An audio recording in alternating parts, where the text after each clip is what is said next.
Hello, hello. This is audible, right? At the end? Okay.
Good morning, everybody. Welcome to the conference, and we begin with tutorials in the first day. Today is the now is the first tutorial. The topic is AI and law, formative developments, state-of-the-art approaches, challenges, and opportunities. And the speakers are Jack Conrad, Shirsha Ray Chaudhary, Shaunak Pal, and Saptarshi Ghosh. I invite all the speakers to and let's give them a big hand before we begin. So, thanks, Vipul. So, hello, everyone. Uh, Welcome to this tutorial on the first day of CORDS and wishing everyone a happy new year. So, this tutorial is on AI and law. This topic is not much studied in, at least in India, though it's quite studied a lot in, say, US or Europe, and so on. So, we think that through this tutorial, you would get a good idea of what are the challenges in this legal domain, and there is a lot of scope and opportunities of working. So we think that you'd get an opportunity to know them. Also, as you see, this tutorial is being presented by a combination of people from academia and the industry. So like Jack and Shisha, so they are from Thomson Reuters, which is one of the most famous companies which is working in this space. They work on other spaces too, but I mean they run one of the most well-known legal information systems. Actually, several well-known legal information systems from which we would get some ideas maybe. And Shaunak and I, we are from IIT Kharagpur. So Shaunak is a PhD student, and I'm one of his supervisors. So we will give an idea of the academic research which is going on in this domain. If I just quickly walk you through a plan for the tutorial, we will start with Jack, who has a huge experience in this field, and he has been working, I think, for last at least 20-25 years at least, and that is what he will present. That is how a brief history of research in this field. So how the conferences shaped up and what were the important milestones in this long journey, that he will be presenting. After that, in the second part, Shaunak and I will present some of the state-of-the-art AI and law research, and we will give you some examples of what are the challenges in this domain if you work on data in this domain. And also, we will talk about some data sets benchmark which might help you get started. So, if you want to work on legal AI, fortunately, you don't have to do everything from scratch today. You can depend on the data sets and models which are already available. So you would introduce some of them. And in the third part, Shisha will present the challenges and best practices in developing legal information systems. As I said, Thomson Reuters manages one of the most, or several of the most well-known legal information systems. So the models that we develop, be in academia or industry, ultimately they have to be deployed on industry so that they can run on large data. Right. So how to deploy such models and what are the challenges in sustaining them? Those are the things which Shisha will present. And finally, we will have Q&A at the end. Okay. So without much further delay, I'll hand it over to Jack, who will present with the brief. We'll start with the brief history of AI and law research. So Jack, can you take over now? I mean, can you just share? I mean, stop sharing the screen so that. So Jack, we are stopping sharing the screen. Can you share your screen now? Okay, now I can. Can you hear me? Yeah, yeah.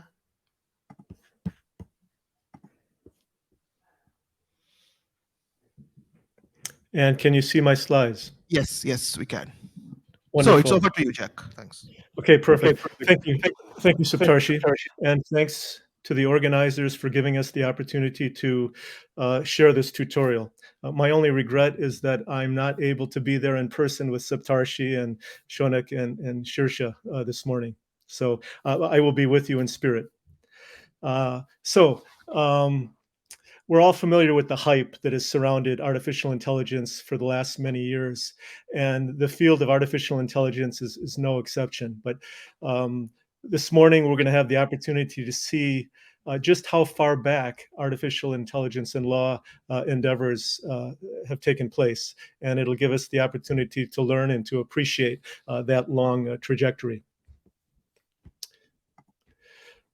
So this is the outline that I'm going to share with you. And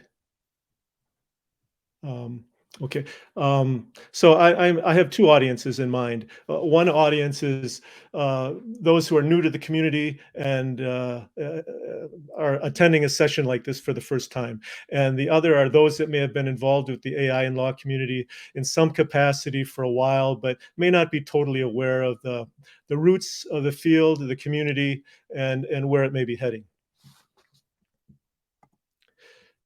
Okay, so basically, full disclosure, I am a past president of the International Association of Artificial Intelligence and Law. And as such, as a part of my ongoing responsibilities, I have to look out for the health, the well-being, and the growth of the community. And one thing in the past is the community has not done the best job it could to welcome new students, especially graduate students, in their studies, and related researchers, to come to the field. And so, what I'm going to talk about for the next few minutes is a gentle introduction to the community and a bit about its history, that of artificial intelligence and law. Okay, so it turns out that the journal, Artificial Intelligence and Law, has been around for 30 years. It was started in 1992. Its current editors have expertise in the fields of law, computer science, and legal theory. And it also turns out that with the last issue last year, the latter part of last year, is celebrating the 30 years of basically the journal and this high level of activity in the field by a special issue that's broken down those 30 years into 3 decades. And uh, individuals who've participated in the field, researchers have contributed to this, I being one of them. I wrote a review of one of the first papers that was on deep learning and the application of neural networks to solving legal problems. Came from Japan, and it dealt with being able to classify portions very precisely, very portions of legal documents. Um, Okay, and it's also worth noting that about in the last 10 years, the International Conference on AI and Law celebrated its 25th anniversary. And on that occasion, again, there was a special issue of the journal. You can see a snippet of it here that actually put out a collection of reviews of some of the more seminal papers. So, and there were about 3 or 4 papers per year. And I had the opportunity to be a part of that too. So if you are a young researcher and you're looking for a field and you wanted to have some exposure to activities in the field, these 2 special issues would do a great job in helping you get your feet on the ground and develop some appreciation of the kind of problems and the kind of work that's been done in the field. Okay, so and what about that international conference? So it turns out that again, in AI and law, the International Association of Artificial Intelligence and Law hosts a conference. It takes place every 2 years. There are versions of the proceedings historically available in both print and digital form. All of them are accessible through the ACM Digital Library. It consists of full-length research papers, shorter papers that may be tied to posters or I guess more preliminary work, and there's also a set of demos and associated demo papers. Okay, and this is a listing of all but the last few of those conferences. So as of 2023, this year there will be the 19th International Conference on AI and Law. And this summer's is going to be in Portugal, so that will be the 19th. So you can see what I mean here when I say that the field has actually been around for quite some time. It's not a new development. In general, the conference has historically rotated between the Americas and Europe, although there was one conference, I think in '97, that was in Asia. And who knows, there may be some young researchers and grad students sitting in the audience today who may embrace this field and may be a future, not only a participant or an author, but an organizer of a future ICAL conference. Okay, you may ask, are there regional conferences in this field? And the answer to that is yes, there are. EURIX has been around for 35 years. It takes place every year, and it's in Europe. It originated in the Netherlands. Now it moves around. Just last month, the most recent EURIX conference was in Saarbrücken in Germany. So there's it's kind of a local set of researchers are involved in that. And similarly, there's a yearly conference in Asia called Eurocin. It's called a conference or a workshop. And in those years when there is the international conference, Eurocin is co-located with that. In the other years, typically it's hosted in Japan. As you can see here, they sponsor a competition on legal information extraction and entailment called COLI, and that focuses on a corpus of Japanese documents and a corpus of translated documents in English. And there's typically 5 tasks associated with that. So again, there may be researchers in the audience who might find that of interest and wrap their minds around that. In recent years, there's been a lot of application of deep learning and neural networks to some of these tasks. Okay, and as many of us know, a lot of the interesting and more innovative contemporary work in a field like this subfield of AI is reported on not so much at the conferences, but at the conference workshops. And this was a listing of the workshops from the international conference pre-pandemic. In 2021, the conference was held online, hosted by a group of Brazilian researchers. But going back to the last in-person conference in 2019 in Montreal, you can see here some of these workshops are on multilingual AI and law. There's the COLI competition listed here. There's another on automated detection of extraction and analysis of semantic information. One on AI and intelligent assistance for legal professionals. I was one of the organizers for that. So you can see here that there's a rich mix of various topics and problem sets involved in the field.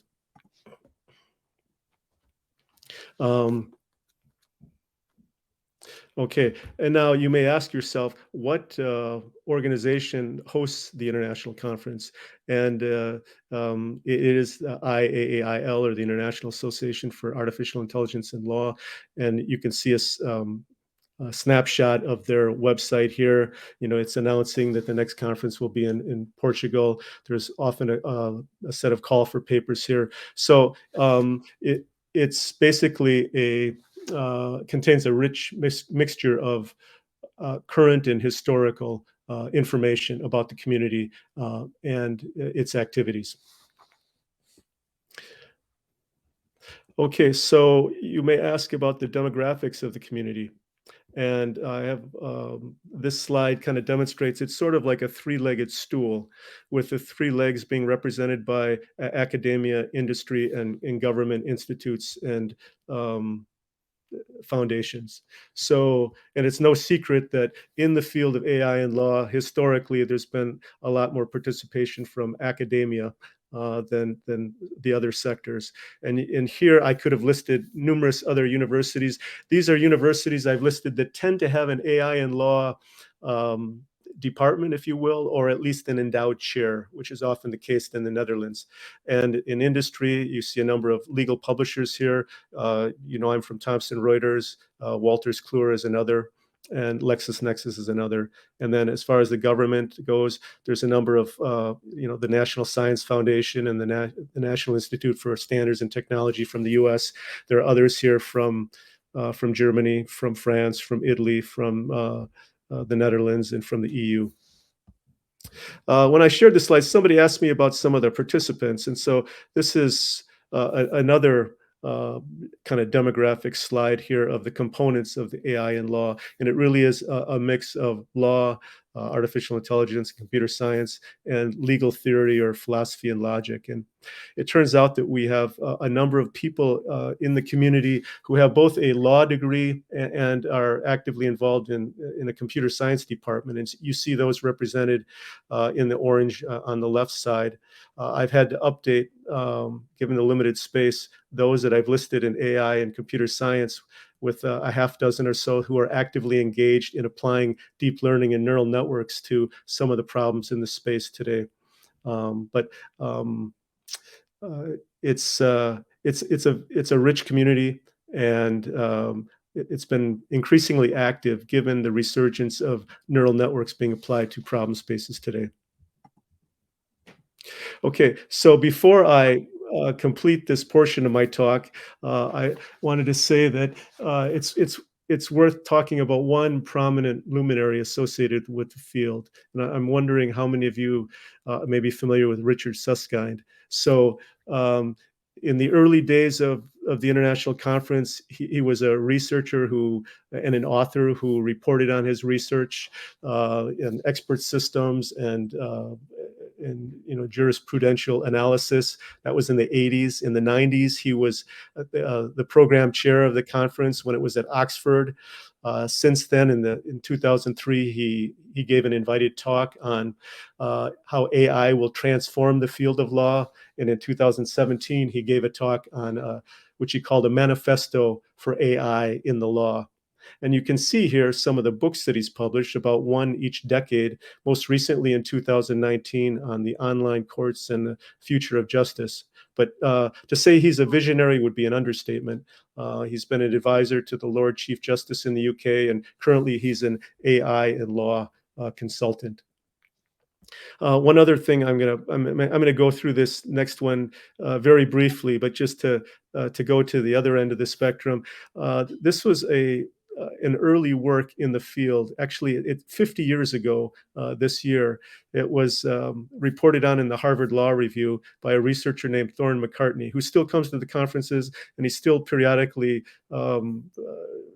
presents a research work. But so he has a law degree from Harvard, and he's been working in the computer science department at Rutgers in New Jersey for most of his career. And when he was a fellow at Stanford, the law and computer fellow, he came up with a system, which today we would call an expert system, which basically solved problems for tax attorneys. And it focused on a fairly narrow field of corporate law. But and in this law review article, he talks about some of the strengths and the limitations of this tool, as well as what improvements he would do. So this gives you kind of an idea of just how long the AI and law field has been around. This is one of the more noteworthy early publications. Okay, so with that, I'm going to move on and talk about some of the topics and the research that has been done in the course of those 30 years. And I thought about, I made an effort to create a timeline, but over 30 years, it was just too fully congested. So what I did was I took summaries of the research reports that were reported on at the International Conference for each of these decades, and I created a word cloud by decade. And I'm just going to go through this with you to give you a flavor of some of the research topics that have been entertained. Okay, so this is from the 80s, and we already said that the taxman was an expert system, and a lot of the tools and the applications then were expert systems. You also see here a reference to case-based law, and that's an effort where you create features or facets for example, case law documents coming from the courts. And with those facets, you can retrieve certain properties or certain documents with certain properties. You also see here text retrieval systems that's getting away from Boolean systems to keyword or natural language systems, more comparable to what we have with web-based engines today. And conceptual information retrieval, the idea there is that you don't have to get the word right. You will still be able, if you're querying a system of legal documents, you'll still be able to get relevant documents because the concepts in your terms correspond to the concepts in the document. It's not brittle and dependent on just the words you use. All these topics tie into knowledge representation and a means by which one can represent and codify the information in a corpus of legal documents. And if I were to kind of summarize this in a mini taxonomy, I would summarize it this way. And there's also some representation of logic programming there that permitted individuals to try to do some reasoning, and it was a means of implementing an early research and retrieval system. Okay, we move now on to the 90s. And here, again, we see conceptual information retrieval, and we're now starting to see legal knowledge-based systems, and legal databases. And again, this is still tied to that notion of knowledge representation. And in a legal database, what entities will you index for retrieval purposes, and how will you go about it in a fast and scalable manner? We're also starting to see here computational models, and in particular, legal argumentation. So there was efforts starting to be made to sort of represent arguments and to be able to identify arguments in a computationally possible manner. And there was early work came out of the Catholic University in Belgium by a couple of researchers. So, and this led to argument mining in the subsequent years. So how would I summarize this? I would do so this way, and we also start to see here some early applications of neural networks. They were very simple networks compared to what we have today, but they were networks nonetheless. And some other areas like legal tutoring systems for law students, legal decision support systems, some early efforts at question answering systems, and also the classification of opinions, of legal opinions. Okay, moving on now to the next decade, or the early 2000s. Okay, here again, we see legal information retrieval. It's worth mentioning that my company, Thomson Reuters, in the system that Saptarshi alluded to, as Westlaw, is probably one of the best known legal research engines or legal retrieval engines in the field. And there was work done on that during this decade.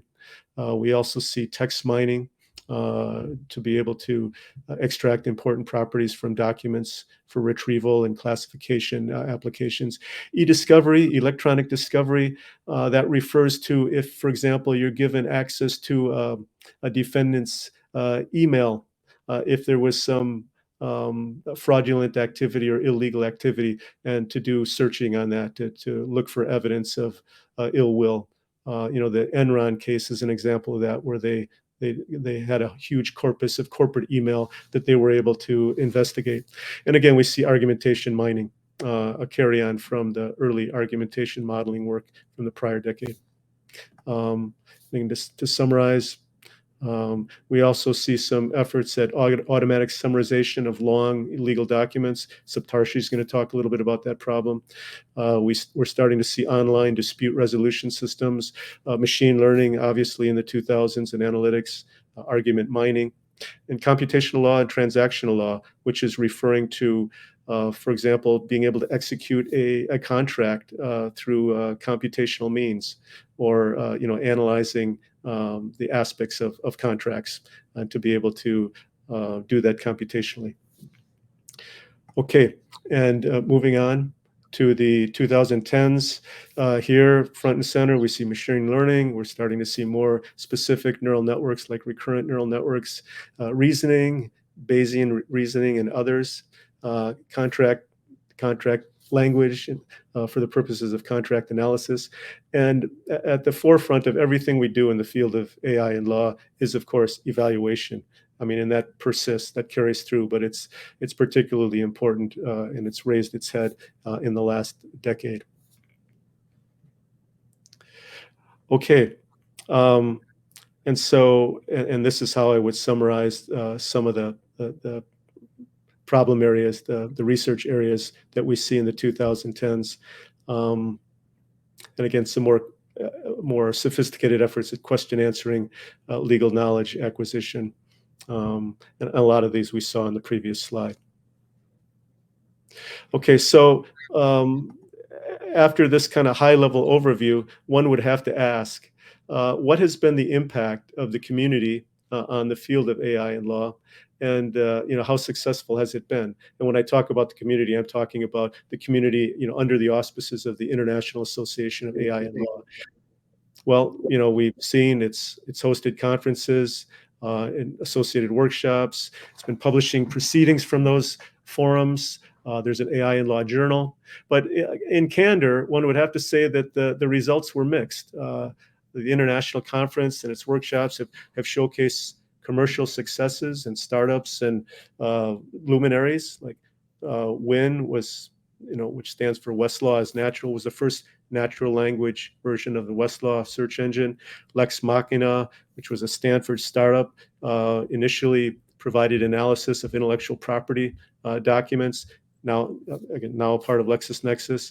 And there was a series of e-discovery workshops, 7 of them, known as DESI, under the auspices of the international conference. So those were all success stories, and they had much to show for themselves. But there still was a large amount of activity outside of kind of this umbrella and in various pockets. And Codex at Stanford, their Center for Legal Informatics, may be an example of that, and especially in the startup space.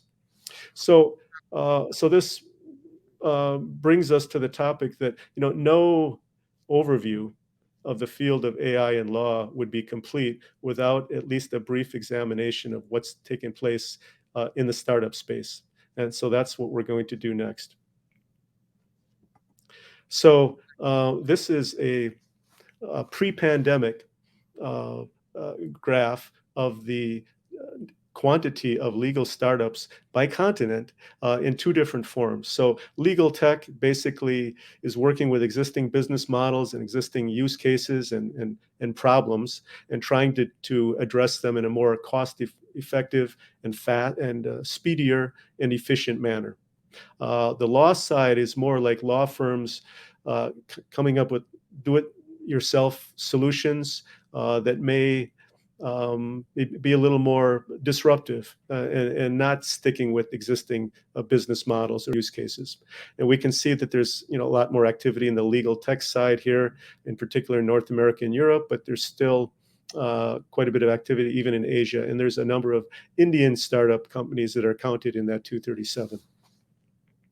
So moving on, if one were to plot cumulatively the number of legal startups, which starting around 2010, we see that there's a tremendous increase over the years, again, going up to pre-pandemic times. And this starts to level off at 2018. I'm not even sure if this counts everything in 2018, but you get the picture here. But this does raise the question, and the question is, if the formal community of AI and law was satisfactorily meeting the needs of the legal field today, would there be such an increase in startups? And the obvious answer to that is probably not. So it just shows that startups are filling some sort of a need that's not being met by more formal institutions in academia and industry and elsewhere.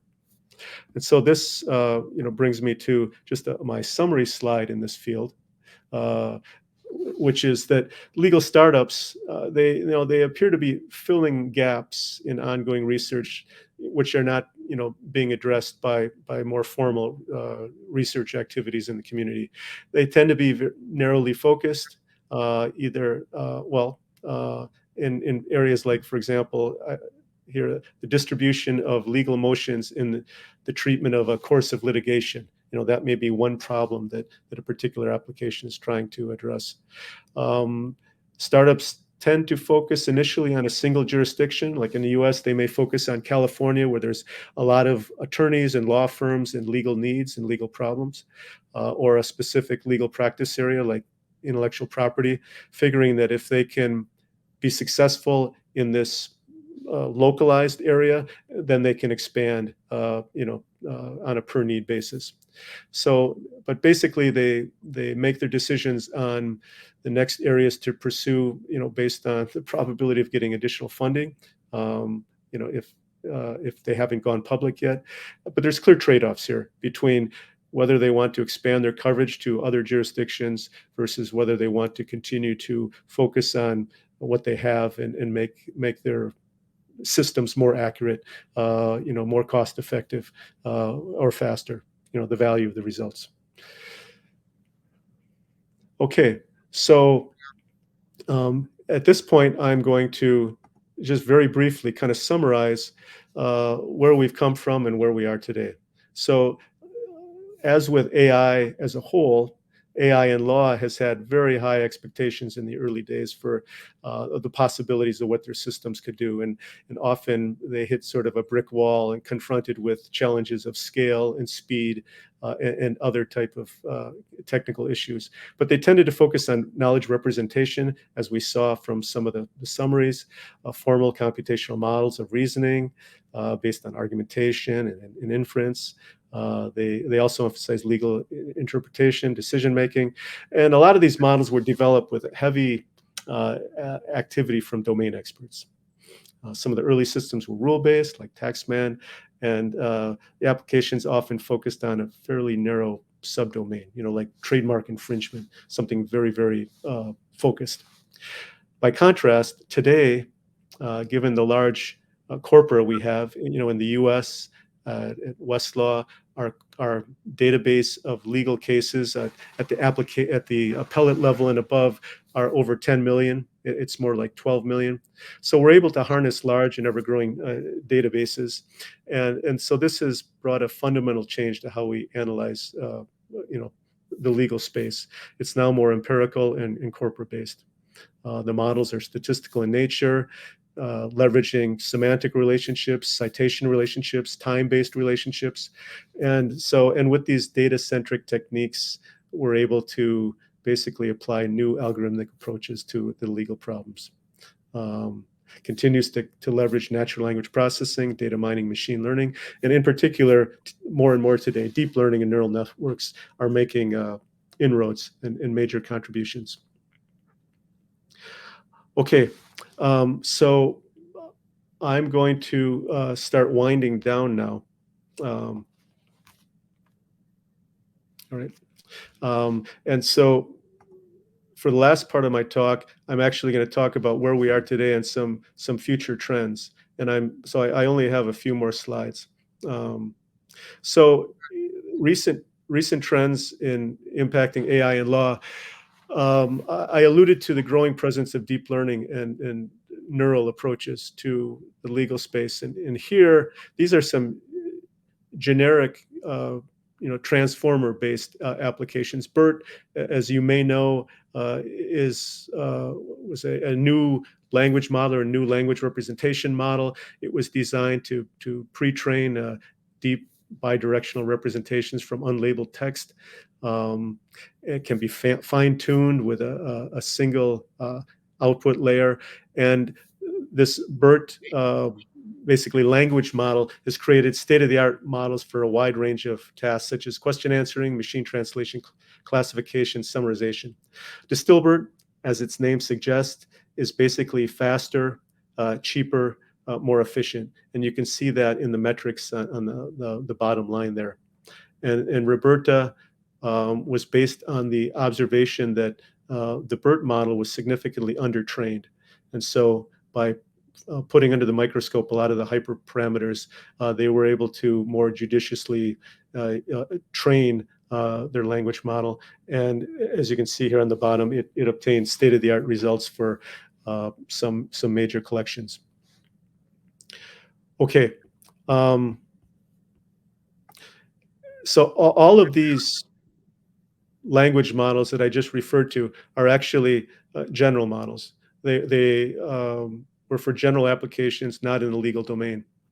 LegalBERT, which was reported on in 2018 by Ilias Jalkildis from the University of Copenhagen, he basically observed that the best practices for some of those earlier language models and the general guidelines for pre-training and fine-tuning weren't always suitable for legal applications. And so he proposed a study where he used an out-of-the-box BERT, a BERT that had additional pre-training on legal domain-specific documents, and a pre-trained BERT pre-trained from scratch on legal documents. And he released a set of these models. It's not just one model to assist legal natural language processing research in computational law. So a major development. And lastly, I'm not going to go into all the details, but this is a summary of the research paper that came out of Stanford. It received the best paper award at the last ICAL. And it also released a case-hold collection of 50,000 basically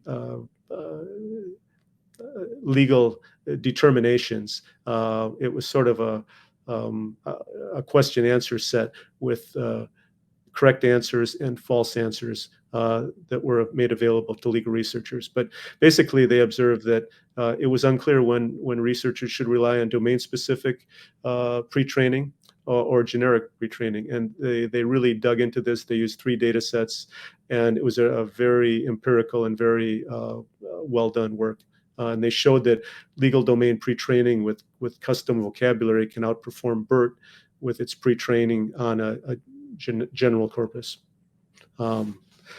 So that is all I'm going to say. And I think in the interest of time, I had one more slide. I was going to talk about the role of explainable artificial intelligence. You all know that increasingly today, there are ethical questions about the application of artificial intelligence and a desire for transparent systems, interpretable systems, and explainable systems. And there's even some conferences today that will not publish research reports that are just black box technologies where where the outcomes cannot be explained or transparent. Because if that's the case, how do you respond to your error analysis if the analysis can't be directly translated into remedies and performance improvement? So this is an increasingly important kind of subfield under the umbrella of artificial intelligence and law. And you're going to be hearing more about this as well. This is kind of a research area unto itself. So given that we don't have unlimited time, I'm going to stop there, and I'm going to be prepared to turn things over to Saptarshi for the next stage of this tutorial. And if there are any questions, you're going to be welcome to, I guess, either ask them at the end or in the facility for it at the website. Saptarshi, I'm going to stop sharing my screen, and I'm going to give you the opportunity then to bring up your slides. Sure, Jack. Thanks.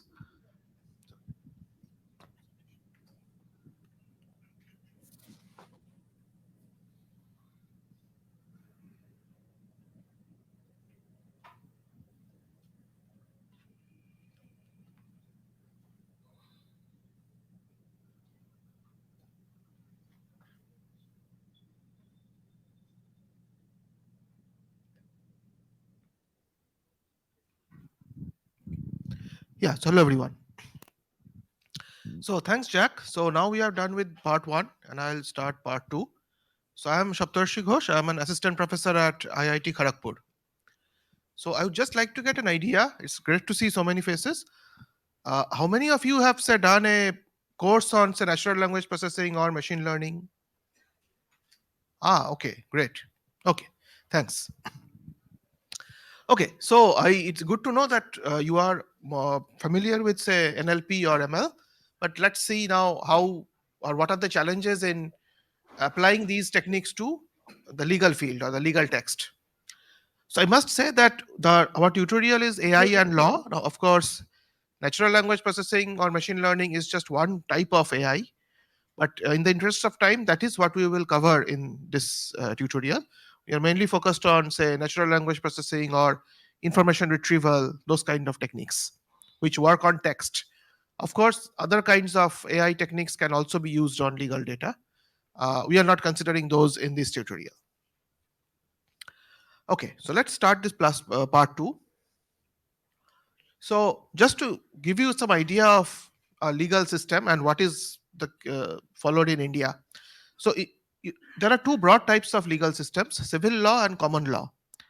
So in civil law, you depend upon a fixed set of rules which are written down. Now, but in India and in many other countries which we are like, stemming from, say, US, UK, Canada, and Australia, they follow the other system, which is common law, or often a mixture of common law and civil law. Now, what is common law? Common law has one characteristic similar to civil law. That means there are, okay. So in common law, the idea is that there can be some written rules, but importantly, cases decided earlier by important courts, they are also almost similar to rules. Okay. So like say in a common law system, let's say in India, there are these two sources of law, if you think. So an ongoing case, let's say in 2012, there is an ongoing case. The verdict in that case will depend on either some rules, written down rules, which are called statutes. Let's say the Constitution of India or the Indian Penal Code or Code of Criminal Procedure. These are written laws. Also, it will depend upon precedents, which are cases decided in the past by important courts. So, like if a case is decided by the Supreme Court of India or one of the high courts, then those become a precedent which can be cited later in another few case in future. And, and a lawyer can argue like this, that in the case in the case, say, 5 years back, there was a similar situation, and then the Supreme Court had ruled like this. Therefore, in this case also, the ruling should be like this. Okay, so this is called, these are called precedents, right? So these two sources of law in a common law system or a mixed system, like the one followed in India. So as a result, whenever there is a case, say, ongoing, then a law practitioner has to go through a lot of documents, which which include statutes, prior cases, law reports, and so on, right? And it's a tedious task.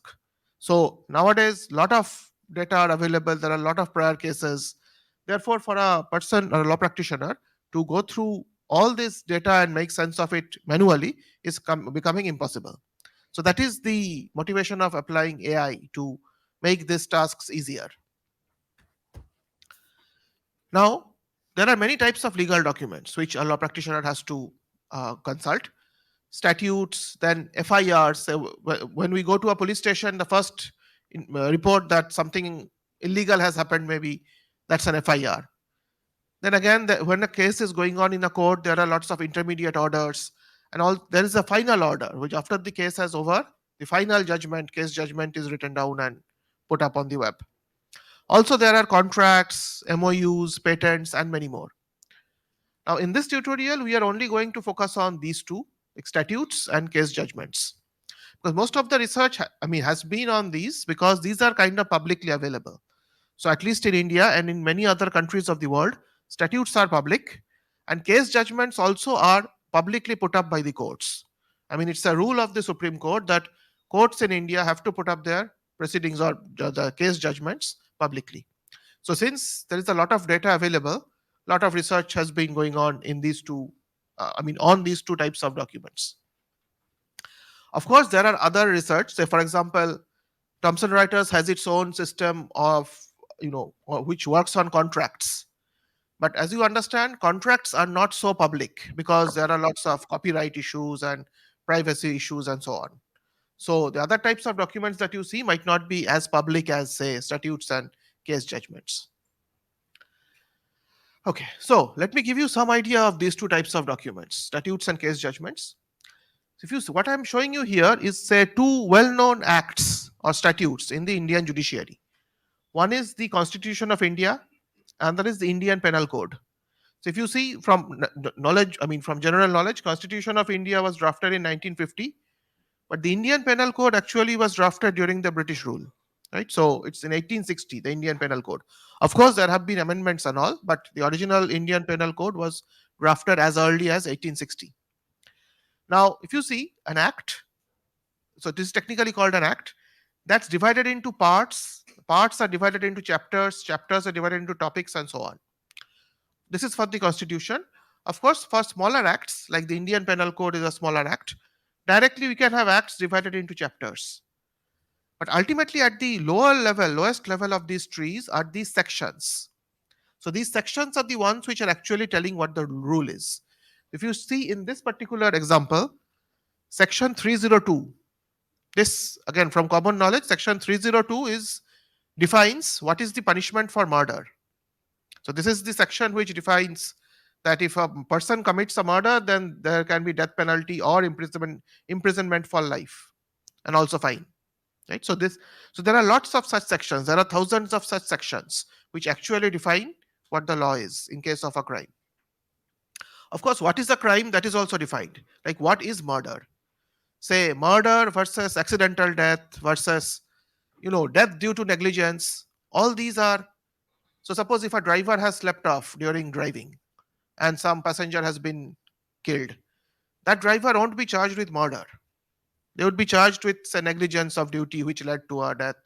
So all these things are defined. Like what is there are certain sections which define the crime, certain sections which decide or define what is the punishment for a crime, and so on. So section 302 defines the punishment for murder. So these are like some Indian penal code. I mean, these are acts or statutes. What about the other types of documents like the court judgments? I'm showing you only a part of a court judgment. This is from this Indian Kanun, which is a well-known database of Indian case judgments and legal documents. So if you see, there is a preamble. I'm not sure if you can see it, but it's basically, this case was decided by the Supreme Court of India on 3rd May 2013. There is this preamble which tells like who are the two parties which were contesting the case, who was the judge, and so on. And then is the actual order which has been pronounced by the judge. Now, don't think that a case judgment is only this part, this much. I'm showing you just the first few lines. A case judgment can be 50 pages, 100 pages, even thousands of pages. Often the most popular cases which we hear of in the news media, their judgments are like 500, 600 pages long. Say Babri Masjid issue and so on. The judgments are often like 500, 600 pages long. Okay. So these are the types of documents that we are talking about in legal text. Now, also, one thing so what does a case judgment contain? Many things, like the facts of the case, then the arguments by the two contending parties, citations to relevant statutes. As I said, cases cite other earlier cases, and the lawyers argue in that way that this was a similar situation in that other case 10 years back, and then the judgment was like this. Therefore, here also the judgment should be similar. So it contains citations to relevant statutes and precedents. And then there is a reasoning by the court, like what the judge thinks or how the judge is reasoning about the arguments given by the two parties. And finally, there is this final judgment. Now, I would especially like to draw your attention to the citations to relevant statutes. And for that, I would just show you a part of the same document highlighted. So this is a part of the same judgment which I have highlighted. And if you see, these blue ones that are shown in blue, these are citations to prior cases. As you see, this particular document that I'm showing you is a case judgment pronounced in 2013. That has cited a case in 1996. That has cited another case in 2007. So these are case citations to prior cases. Also, this same document has cited to the statutes, section 304 of the IPC, section 300 of the IPC being Indian Penal Code. Right? So these case documents cite other case documents and statutes. Now, whenever we are talking about this one document citing another and so on, what does that lead us to? A kind of different kind of representation of the citation links, a network or a graph, right? So actually, yes, there is a network representation of legal data also. So for example, precedent citation network is, so there's a graph where the nodes are the case judgments and the edges are the citation links, like the links that I showed you in the previous slide. So there will be links between a case from D4 to D5. There is a directed link if D4 has cited D5. Okay? And there are lots of studies on analysis of such precedent citation networks. But of course, now we have, in one of our particular works, we have argued that this precedent citation network is missing a lot of important signals, which are important from a legal point of view. What are they? Can you guess?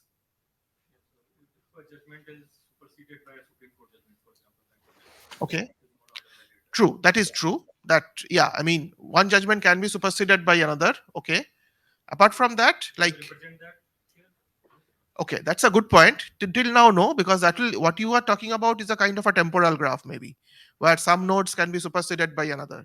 So not much analysis has been done on that kind of data, but sure, I mean that is a possible or feasible way of working or feasible way of doing that. Because often, I mean, there are these amendments to these statutes, which also can be modeled in that way, maybe. Okay, so one thing that this network is missing are the statutes.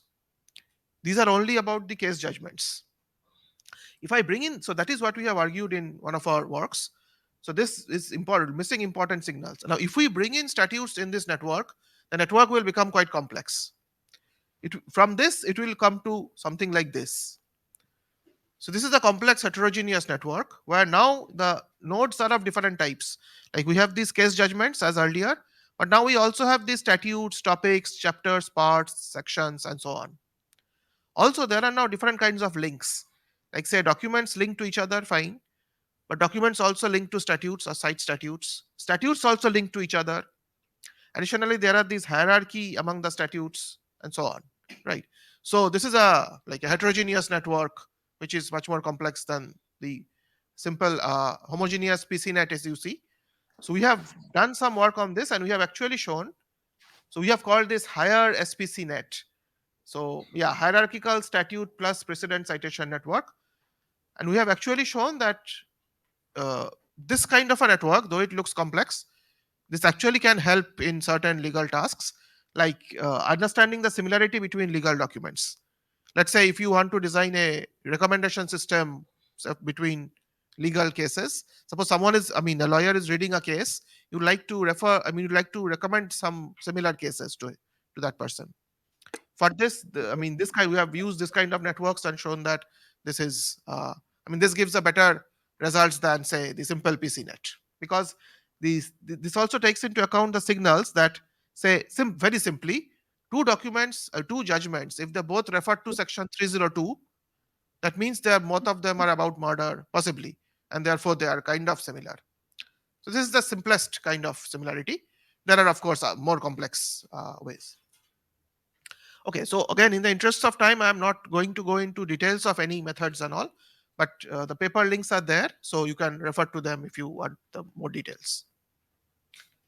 Okay, now I'd quickly go on to some challenges in processing legal documents, and this I am going quickly due to this, I mean, the time factor. So first of all, documents are very long. Legal documents, as I said, case judgments can be 100 pages, 500 pages, and so on.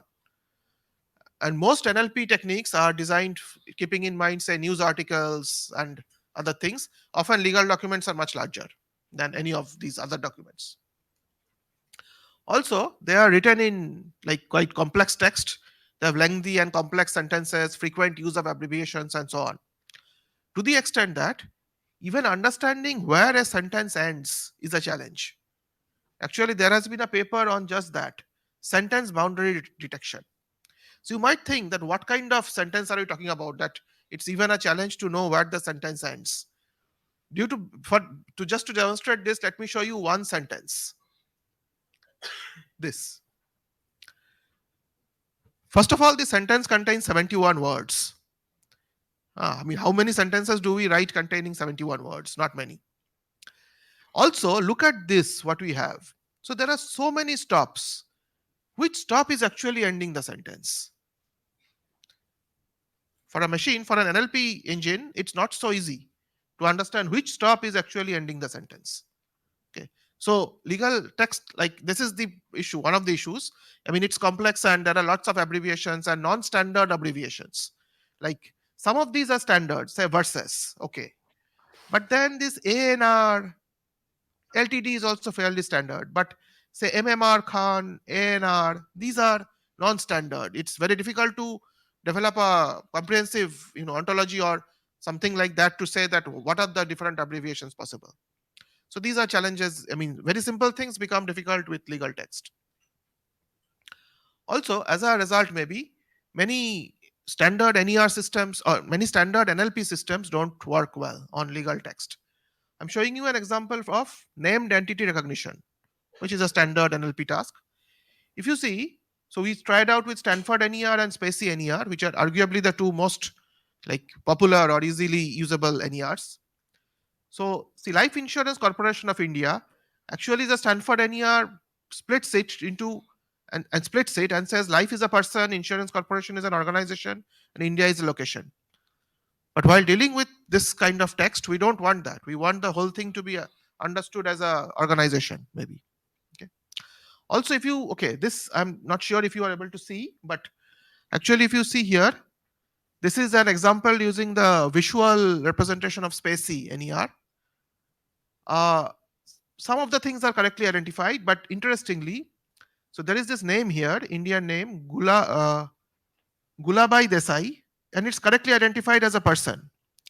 But after a few lines, just the first name is mentioned, Gulabai. And there it is being identified as an organization, not a person. Okay. Also, see, here is a name which has been completely missed. So Spacey has not understood that that is a name of a person. So all these problems come up, like even standard NLP techniques or systems don't work well on legal text. Okay. Also, there are lots of differences between the writing style of legal text in different countries. And let me point out something. That's not a very good news still. So let's see a document from the United UK Supreme Court. If you see, they have a nice structure. They have this introduction, then the first question, the second question, and they have like ordered the structure the document in some way. Another example from the Federal Court of Canada. Here also they have nice sections like background, preliminary ruling, conclusion, and so on. Now let's see a case from the Supreme Court of India. Does this? No section headings, no paragraph headings. Split into paragraphs, yes, but no structure. So imagine a 50-page document or a 100-page document which just has paragraph after paragraph of text. So question is, suppose you want to understand the legal issues. A law practitioner wants to understand the legal issues. Now among those 100 pages, where are the legal issues? Even that is not marked. Think about a 100-page book without any chapters, without any sections, just a 100-page raw text. So these kind of problems come up. So in India especially, and so there are lots of like India specific challenges. Like Indian legal documents are not written in any standard format. Different courts write things differently. Also there are, mostly unstructured. And also, like because of this unstructured things, it's also difficult to create large data sets. Like in many other countries, data sets by data sets I don't mean raw data. I mean, say, data with annotations, which can be used for machine learning or NLP. So that kind of data is very difficult to get in India because things are not organized. You will get lots of raw text, but the annotations or the gold standard, those things are difficult to get. But also, so there are lots of challenges, but also challenges bring the opportunities. So in the last few years, a huge amounts of raw legal data has been made available. So if someone can build the gold standard and then build systems to make sense of the data, then it would be nice. And also so it's not only a question of law practitioners, about the common people also. Like law is something which many people need to take recourse to at some points in their life. But then there is a severe lack of knowledge among masses, of law. And also, law experts are typically quite expensive to consult. Like a large fraction of the Indian population cannot afford going to a lawyer and consulting a lawyer. So for these people, both for law practitioners as well as for the common people, it makes sense to use AI to develop techniques which can help in some way. Of course, we are not talking about techniques to replace lawyers or judges, but even like techniques which will help a common man access law or access justice a bit more, or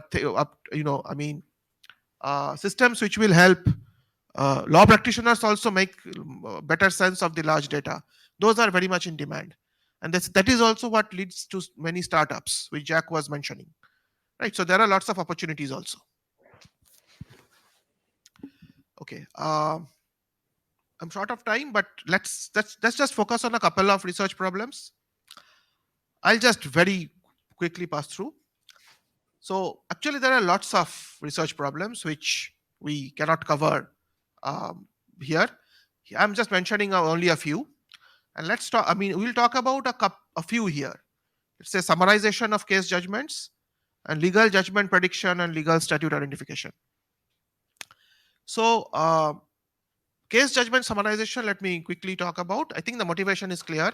Case judgments can be 100 pages long. Even for a legal practitioner, it's very difficult to read 100 pages. And remember, legal practitioners have to read many documents, many similar cases, and so on. So, they don't have the time always to read through the whole document. Therefore, a summarization is necessary. Now, uh, another challenge is that very few datasets were available, because again, to build summarization dataset, you need some reference summaries. You need examples of good summaries from which a machine can learn, right? So those were difficult to get. We have created 3 datasets, two from the Indian Supreme Court and one from the UK Supreme Court, which has different kinds of gold standard summaries or reference summaries, which we have made available publicly. So this is something which the community can use. If any of you are working on summarization, I would suggest you to also use and check these data sets and maybe use them. I'll just show you a few things, a few results. Now, we have also not only given the data sets, we have actually tried out many models on these data sets. So there are lots of extractive text summarization models. Extractive text summarization means these algorithms pick certain important sentences from the source document and create the summary using those selected sentences. So if you see, there are lots of domain independent methods, which are general text summarization algorithms, mainly meant for, say, news articles, research papers, and so on. Those also we have applied to legal documents. And also there are several legal domain specific algorithms. So many of these algorithms have been published in the venues which Jack talked about, like IKL, Jurix, AI and Law Journal. So, because summarization is a very popular problem in law, many people have developed algorithms there too. We have tried those. Also, there are more recent abstractive summarization models. So they don't pick sentences, they try to generate the summary by language generation. This is the type of summary, say, we did in schools. We did not always pick sentences. We tried to understand the meaning of the text and then write the summary ourselves. So these abstractive models have done that. Now, these are general abstractive summarization models. Also, some of these models have been trained specifically on legal documents. Like at least these two, Legal Pegasus and Legal Longformer, are available publicly, which have been trained on United States legal documents and summaries. We have also tried them. Um, so one problem which comes up is again due to the huge length of the documents. Let's say, if you see all these abstractive summarization models, they have an input capacity. That means at once they can take only a certain number of tokens or words. Actually tokens, but let's say for simplicity words. Let's say pointer generator can take at a time only 400 tokens or words. BART can take 1024. Now, nowadays, there are models available like say Longformer, which can take 16,000 tokens. Now, the issue is that many times legal documents are longer than all of these. Let's say I'm reporting here the average number of words in a Indian Supreme Court judgment and a UK Supreme Court judgment. Indian Supreme Court judgment, say 4,400, fine. But UK Supreme Court, 14,000. So the problem is these documents don't fit into any of these models together. Even there are lots of lots of documents in the UK dataset which don't even fit into long format. Maybe they are 20,000 words long. So those are challenges which have to be, uh, I mean, have to be addressed while dealing with legal summarization. So the idea is that we have chunked the documents. So you divide the documents into chunks and then summarize each chunk and then combine them in some way. Of course, this has challenges, like there is lots of information across chunks. Okay. But anyway, we have done those and we have got these kind of values. I'm showing you Rood scores, which are standard metrics for summarization. So these are numbers between 0 and 1. 1 is the best, 0 is the worst. So we are reaching say around 0.5, which is like okay, but not good, not so good. And actually, we have shown these summaries also to law experts. They have also said that yeah, some parts of the summaries are good, but then there are lots of drawbacks still which need to be addressed. Okay. So again, there is a lot of scope for improvement of legal summarization models. Okay. The last problem that we will, okay, again, I'm not going into any details, so you can look at our papers for more details of these methods. Okay, another problem that we will just quickly discuss is legal judgment prediction. I'll ask Shaunak to quickly present. Hello. Yeah. So this is one of the most commonly studied problems in this AI and law field, which is legal judgment prediction. So the idea is to automatically predict the outcome of a case given the facts of a case. So like the facts are the portions which describe what actually happened, and then based on that there can be different outcomes or different aspects of the outcome which need to be predicted. So for example, one might be like case documents contain like many appeals. So it's a case being registered against someone. So a person is appealing to the judge that I am innocent or something like that. So predicting the outcome of an appeal, like for example whether the bail is accepted or rejected, that is one kind of LJP task. The other is like for any given facts there can be many different laws, like the written laws or statutes which are relevant for that piece of fact. So that is known as legal statute identification, or LSI. And then there are other things also, like if the person is convicted, what is the term of penalty, like how many months and so on. So these are different variations of LJP. But LSI being one of the most prominent ones, because that is the very first step in any judicial process, that given the facts we have to identify which are the relevant law articles. So these are some of the data sets for uh, like you know uh, LJP and LSI. So for example, this first one, this is based on the European Court of Human Rights, and they are part of this Lex Glue benchmark, which is a very popular benchmark now, containing 6 or 7 different legal tasks and data sets. Then this scale data set, this is actually a very huge data set from Chinese judgment documents, and they also have a combination of different laws and charges, terms of penalty prediction, and so on. Then we have this ILDC, like this is on Indian legal data. So this is based on that appeal, accept, reject decision. So like this is a binary classification problem or a setup given under this. So they also give 2 3 subsets of the data for different purposes. And finally, was our work where we created a data set for legal statute identifications, where we are taking criminal cases from Supreme Court and several high courts, and there are 100 sections of the IPC which have to be like, we have to identify one or more sections of the IPC which are relevant. So like, I'm just diving a bit deeper into this ILSI data set. So if you can see, like we have discussed this also, like the IPC, like other statutes, it's divided into chapters, topics, and sections. So this is actually a like, uh, snapshot of IPC, we can say.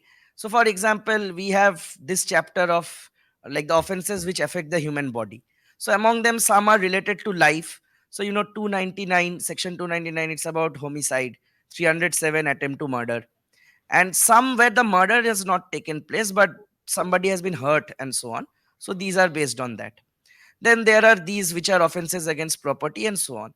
So you can see that even though we are considering say 100 possible statutes which we want to identify, here like the nature of them are very different, and there are some relationships between the statutes which can be exploited, which is based on this hierarchy. Also, like to give you an example from the data set, you can see like this is a portion of the facts taken from a case document. So this is talking about an incident where some person was attacked by other people, and then somebody also died due to the injuries. So this portion which is highlighted in green, that portion actually shows like the people are being attacked by weapons, and then the nose was cut, and like so they received injuries. So this portion of the fact actually indicates that this section, which is 324, voluntarily causing hurt by dangerous weapons or means, that can be applicable. Similarly, from the same thing, like this portion of the text where it's actually showing that the person who was attacked has actually succumbed to the injury, so he has died. So that is why this section 302, which is like punishment for murder, that is also applicable given this. So most methods for LSI, they treat it as a text classification problem. So they try to encode the facts and then classify them directly, so standard text classification. And there are some methods which also, because these statutes which we talked of, uh, as you can see, these statutes, they also contain some text which describe the crime, so to say. So that is why some of these methods, they also try to work with the text of the statutes to identify some kind of relationships between them. And this was our work which got published in AAAI. So what we have done is we tried to exploit these hierarchies between the statutes themselves, and apart from the text angle, we also brought in a network angle in the classification. So as you can see over here, the facts, they only cite the statutes, but the statutes have these relationships between them. So we have considered this to be a single heterogeneous network, and we have used both text embedding and graph embedding approaches to improve like the performance for the LSI task. And okay, so pre-trained models have already been discussed, so I'm skipping this. Yeah, so thanks, Shonak. So we had a part on the pre-trained language models, but Jack has already covered them. So therefore, we would end our part, the part 2 here. And then I would hand it over to Shirsha to go for part 3, which would be actually how such AI models, as we discussed, let's say the summarization models, or how they can be put into practice, right? So Thank you, Saptashi. I hope I can do justice to what we were looking to cover. And I hope you've been paying attention to what Jack and Saptashi have been covering, because we're going to plug into those bits again through this presentation. So I'm going to be looking at, what we do in Thomson Reuters, in particular in Thomson Reuters labs, as we take this research work that folks like Jack, Saptashi have been talking about, and what it takes to put these sort of models in production, what it means to go live and be effective as part of a product, right? Before I dive deeper into the ML ecosystem, I want to tell you what happens in Thomson Reuters. right? You did hear about, Jack mentioned the sort of products, that Thomson Reuters has a rich legacy of. But I want to tell you a little more of that story. So imagine this, right? Imagine the quadrants, right, that you would see in a graph. Imagine the quadrants. So this is how Thomson Reuters functions, and this is really my interpretation. So bear with me, right? So imagine these quadrants. The first quadrant has extensive activities happening for acquiring the content. Saptarshi was talking about it's difficult to get the data. It's difficult to get the data indeed, and hence there is a lot of publicly available data. There is good content, but we also buy a lot of content from third-party sources, vendors, sometimes even competitors. So that's your first quadrant, and there's a lot of technology and maybe even AI there, where we look at how do we acquire that content. The second quadrant, this is close to what Saptashi's been talking about. So, which is a lot of let's extract some metadata from the content that we've acquired. Right. Let's pull out meaningful information. Who are the parties involved? What was the date? Which were the statutes? What are the citations? From when to when? Which are the jurisdictions? Things like that, right? But this is just one sentence that I said. This is of course several activities which are involved, several legal experts involved who are doing this set of activities in the second quadrant.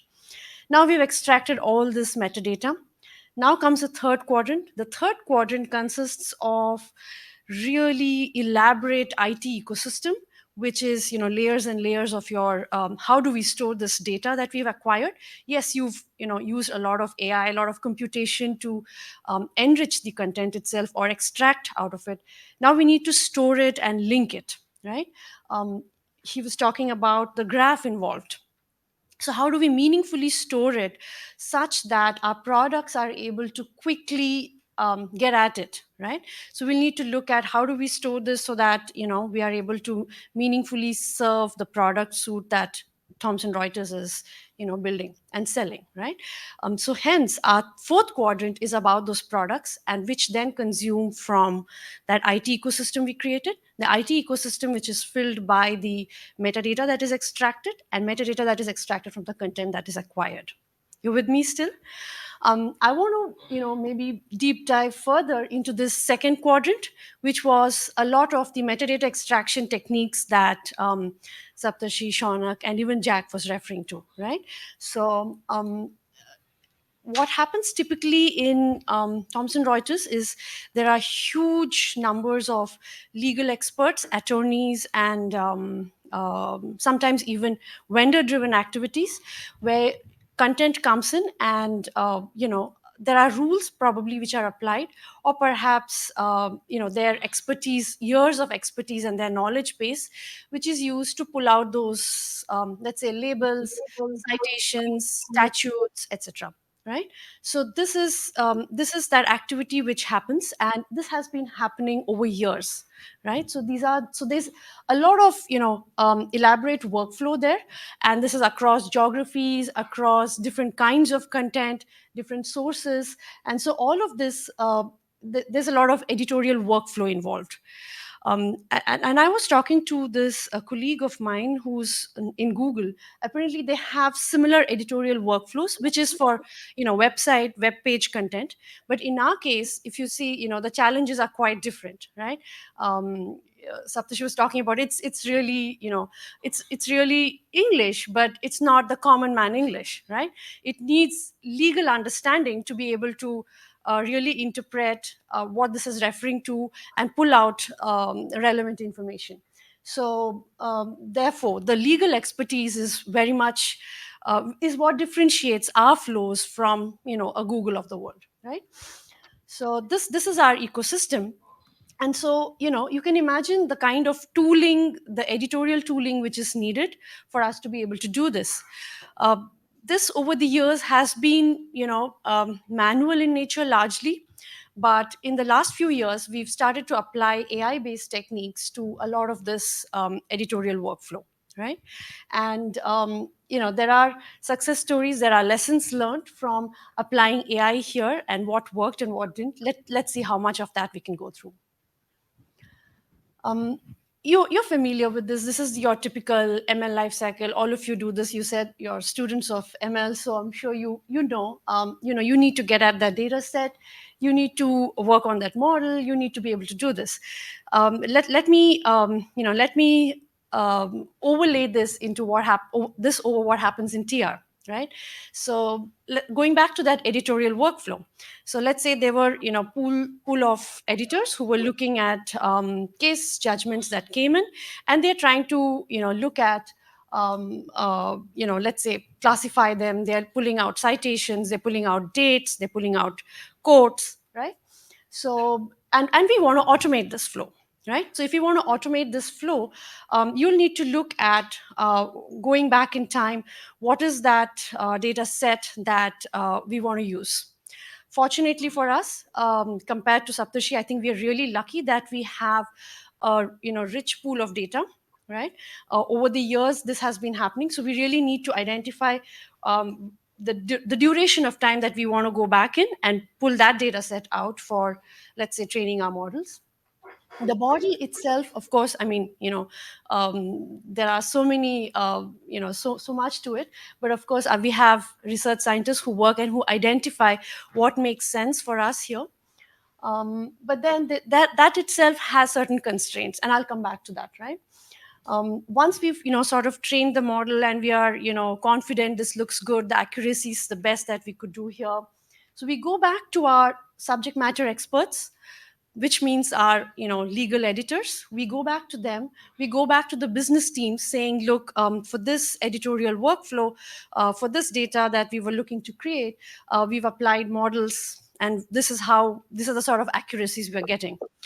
It's not always easy to explain accuracy to somebody who's not from the AI world, and so that translation often is needed to be done. So Saptashi was talking about the root score. So similarly, when for classification and other models, when we need to explain our experiments have come up with these sort of results, that needs what do you say, a functional or a domain specific explanation. So we go back to them, and we don't just go back to them with the results of the modeling, but we also let them play with the data, which means that we let them look at the model's performance. So we may look at, let's say, more recent content to go through the model and what the model is saying, and then let the subject matter expert decide if this is seeming right, which means work with the live data. Or it could also be like, let's look at the last 6 months data and let's allocate certain bandwidth for our legal editors to really look at the model's performance. So this is letting the subject matter expert sort of touch and feel the model's performance and agree with us on this, right? And that's a little sensitive topic as well, but I'm going off track. And once we've let the subject matter expert look at this content, the tool also lets us collect their feedback. Are they in agreement? So we sometimes share the same content to multiple experts, right? The same judgment goes to multiple experts, same model outcomes, and then do they all agree on the same or not, is also something that we want to assess, right? We look at this feedback, and if required, we will probably need to go back and iterate through the first few steps again, right? Until we are having somewhat of a confidence as a community that, yes, this is indeed the best way for us to go forward. And then we look at, how to design this solution so that it fits that IT ecosystem. I spoke about that editorial workflow. This has existed over several years and it has evolved. But when you look at fitting the model into it, it probably needs to have more changes. When you're looking at, sort of adding, I won't say adding, interjecting this ML model in your existing IT workflow, you probably need to make way for not just the model, but some other aspects as well. We'll cover a few more of those features, but this is what we mean by engineer. So we'll probably need to engineer how we want to package this model and how we want to execute it live in that editorial workflow, right? I will share some architectures here shortly, but this is not like a one way to do it, and each IT ecosystem will probably need to do this differently. In the interest of time, let me skim through this. So there are challenges which come up in this solution building itself. The data availability. So we'll need to, more than the data availability, I think it's about identifying the right data set that we want to use.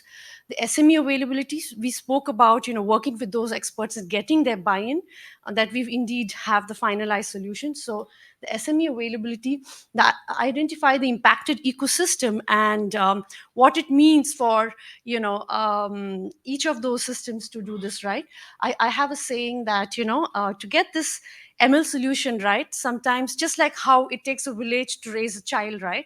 Sometimes it takes the entire community to build the ML solution the right way, right? So there's also the workflow of it and the feedback, right? So the model is not by itself. I mean, it's not a one-time thing ever, right? So the data changes, expectation changes, new classes come up, new statutes, there are changes to it, case judgments get overruled. So you'll probably need to have, something like a feedback loop, which will, keep this ecosystem live, right? And that's what we mean by sustaining this. Quickly into this pipeline, you can see that we are mostly an AWS shop when it comes to how we are building our ML solutions. Not sure any of you work with AWS. Do you? Oh, okay, that's good. So we are mostly an AWS shop, especially with the solutions that we've built for the editorial workflow. But that is not to say that we only work on AWS. There are products that we today release on Azure. So parts of their ML lifecycle is also used on the Azure ecosystem as well. Similarly, right? I'll let you go through this flow. It's publicly available, and also it's pretty much self-explanatory. I also want to add that, in the interest of building solid solutions, robust, self-sustaining ones, we've also applied several software engineering principles to ML solutions. So ML is no longer a novelty. It's no longer just a feasibility check. Can it really work? It's not magic. It is the way we will do the work, right? So which means to say that we want to build this right. And so we emphasize a lot on the kind of testing that we want to do with our ML solutions. Right, so this means that, and this is a little different from your typical software solution, because this has the data aspect of it. So parts of the model, as we've modularized it, right? So there could be, like, let's say, a certain amount of pre-processing, post-processing involved. So each of those modules are subject to, let's say, unit testing. We do performance testing. We probably need to guarantee certain SLAs for that workflow. We probably need to keep the cost in mind, right? So then we regress it, and of course, security is a big spotlight today. We've automated most of this testing through our DevSecOps pipelines, the CI/CD pipelines that I was referring to.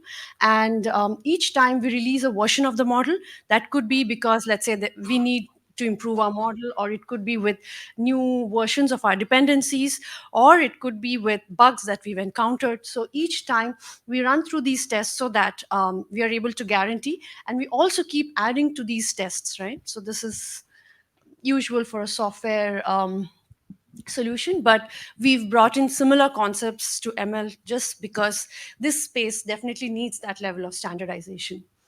I'm just repeating that these are the sort of cloud services that we've been using. But just to underline, AWS is not our only IT ecosystem. And this is what it is today. You heard Jack mention about our legacy. So TR has been building ML solutions way back when even virtual machines were not a thing, right? They used to Win was something that was installed with CDs on personal computers, right? From then to virtual machines and data centers, and now today our solutions are in the cloud, which means we are that much, I think, in control of the level of services that we can give to our customers, and we are that much more agile, of course. So these are some, and we continuously keep exploring new services from our cloud vendors to see, what more can we do. We know we have a list of gaps today in our ML life cycle itself. I didn't emphasize enough about that feedback loop, but that's been a community story there, right? Lastly, I just wanted to also mention that I'm from Thomson Reuters Labs, which is the applied research team in Thomson Reuters. We have these sites that you see across the world. We operate as a single team. These are some of the areas where, we've been working on. You might you might, this is not even exhaustive. Please do get in touch with us, keep us in your network, so that we learn from each other and maybe perhaps even collaborate together, right? Saptashi, do you want to sort of end us? I rushed through, but I'm happy to network outside, and then we can definitely go deeper. Thanks, Trisha.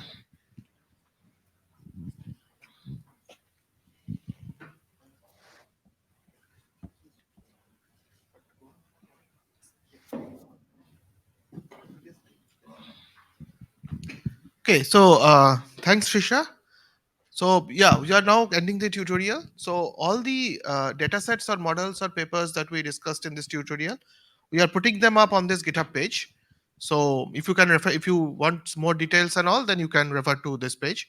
This is not yet complete, but we will be putting on more materials in the next few days. Also, we will put up some links to additional resources which we could not cover here. So if any of you are interested to work on Law AI, sure, feel free to talk to us after the tutorial and or go to this webpage. Uh, last, just one thing I would just, as a self advertisement, I would just end up on this note. So some of us organize a Law AI event in India because the Law AI community is not, I mean, it's quite small in India, and we want to more people to start working on AI and law. So we have started organizing this symposium on AI and law, a sale. The last 2 years it was virtual due to the pandemic. This year we are going for the first hybrid event at Triple IT Hyderabad.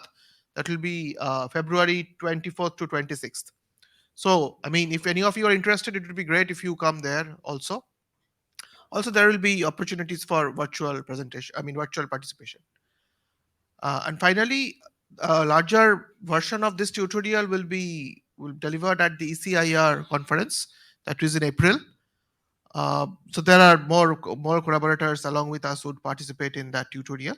So if you are interested to work on Law AI, which I hope some of you would seriously consider, please feel free to join us in these events too. Okay, thanks a lot. I thank the organizers for inviting us. I thank the support staff also. That's all. Thank you. So yeah, we have a Q&A session, but I understand we are out of time. So maybe we'll be around. So feel free to ask us questions. Okay, sure. So, Thank you very much. The first question is, okay, can there be data sets create bias with respect to judgment, and how can we identify them? Sure, Chandrasekhar, that's an interesting question. So, of course, I mean, there can be different biases in all these types of data. And actually, not much has been done in this particular exploration, like bias in legal data. Not much has been done. I'm aware of only one paper which came up, I think, in SCL this year, I mean, 2022, which talked about bias.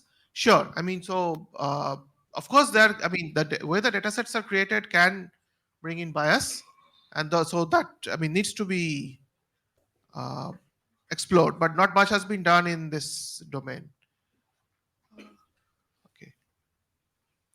In abstractive summarization of judgments, are there techniques to check whether the summary computed by the model is accurate and not a false interpretation? Okay, thanks, Vijay. Of course. So, uh, first of all, the quality of summary, of course, we can measure via these root scores and all that I was showing. But I think what Vijay is talking about is that so it's known that because these abstractive summarization models are generating language, sometimes they generate language which is not accurate. As in, so not accurate might mean many things. A simpler thing would be not grammatically correct. Okay. But even more, sometimes these abstractive summarization models, generate text which should not be there.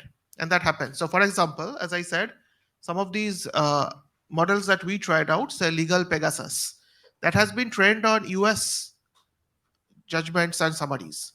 Now, we were giving it an Indian document to summarize, but in the summary that it was generating, we could see some places in the from US, which should not clearly be there. It's a case in India.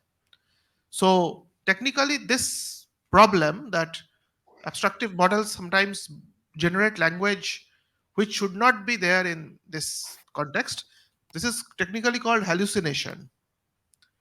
So these models hallucinate, as in they generate text which should not be there in the in this particular document which is being summarized. So I think this question is referring to that. That is a very novel problem. The problem is known, but no solution has been known. There are ways of checking whether a summary contains hallucination. We have, but that is for the general domain. We tried them on the legal text; it did not work. So actually, an immediate future task would be to to develop a hallucination checking module for legal domain. That is one of the immediate future tasks which we are also considering. This one looks similar. Okay.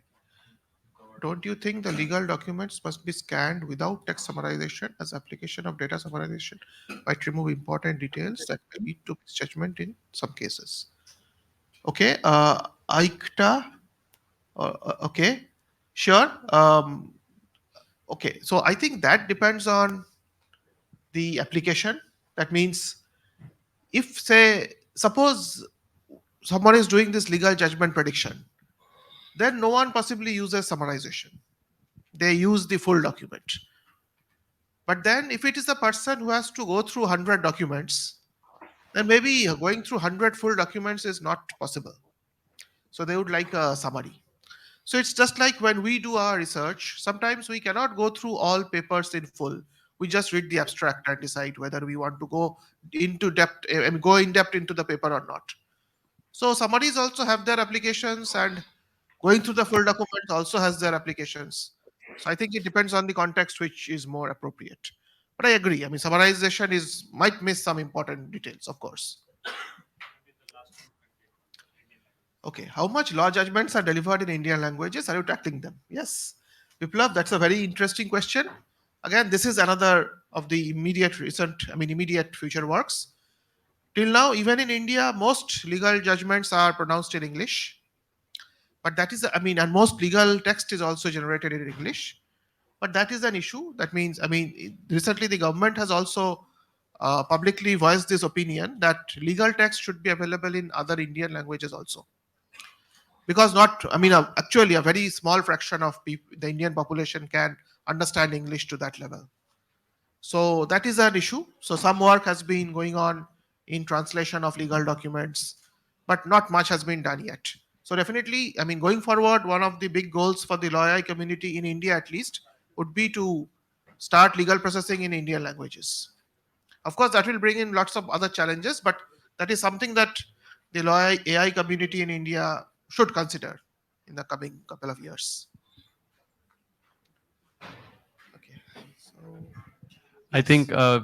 we could stop here, and you Yeah. can ask the questions outside in the break. Thanks, everyone. Thank you very much to the speakers. It was very informative session, starting from the overview of the field given by Jack, then to some Indian specific problems, and then to deployment issues. It was a very charming tutorial. Thank you so much. Thank you. Thanks, Thanks, Vanagi. everyone.